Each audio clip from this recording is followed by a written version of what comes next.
Hey, Cenk. My name is Scott Solomon, and I'm a TYT member.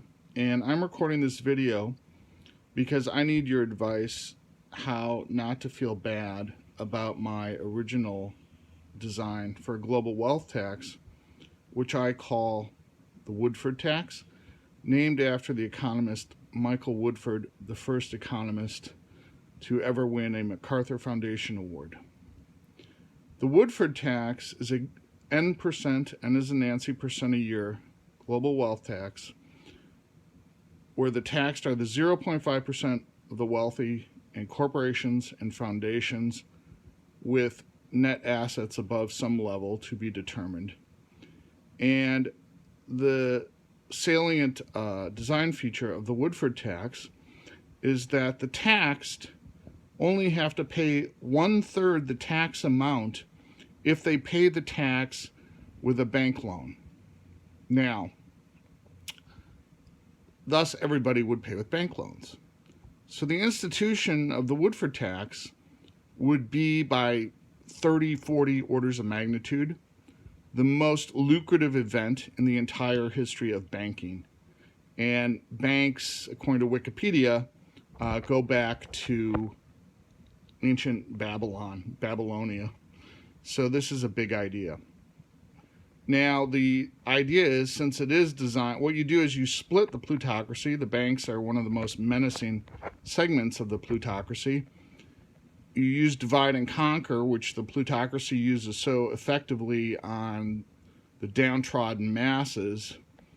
We use it more effectively against the plutocracy itself by cleaving away the most menacing segment of the plutocracy, the banks, and setting it upon the rest of the plutocracy by designing the global wealth tax so it's so lucrative to the banks that the bank lobby and the global banking industry just boss the political flunkies of the plutocracy to immediately institute the 20 trillion plus a year global wealth tax.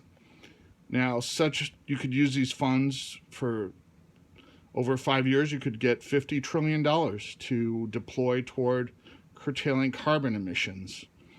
The Woodford tax could fund a $10 trillion a year global not-for-profit that creates millions of completely new not-for-profits and brings about full employment everywhere in the world. The banks would securitize the global wealth tax loans as amortizing collateralized as global wealth tax amortizing collateralized loan obligation bonds, and those could be given to a global retirement account. So it would erase any semblance.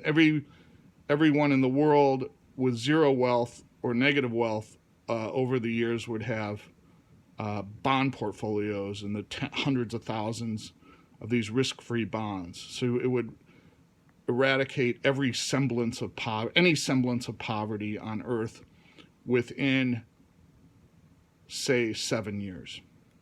Now, the reason I'm down about this idea is it's too big. It's a completely original idea named after potentially the most genius economist who ever lived, Michael Woodford. But the left hates the idea because they don't like the idea that the banks would play such an integral role of bringing about the global wealth tax, and the banks would probably hate the idea less actually than the left, but they don't like the idea of a global wealth tax, so they would have never imagined that the global wealth tax could be designed to be the most lucrative event in the entire history of banking. So I'm seeking your help on what I can do, or what you can do, what you and TYT could do to help me feel better about the fact that there's this resistance to this giant idea, the Woodford tax, that would solve the economic problems of the world and apply trillions, tens of trillions of dollars toward curtailing climate change. Thank you very much for your help and for your assistance and your willingness to be Dr. Feelgood for me.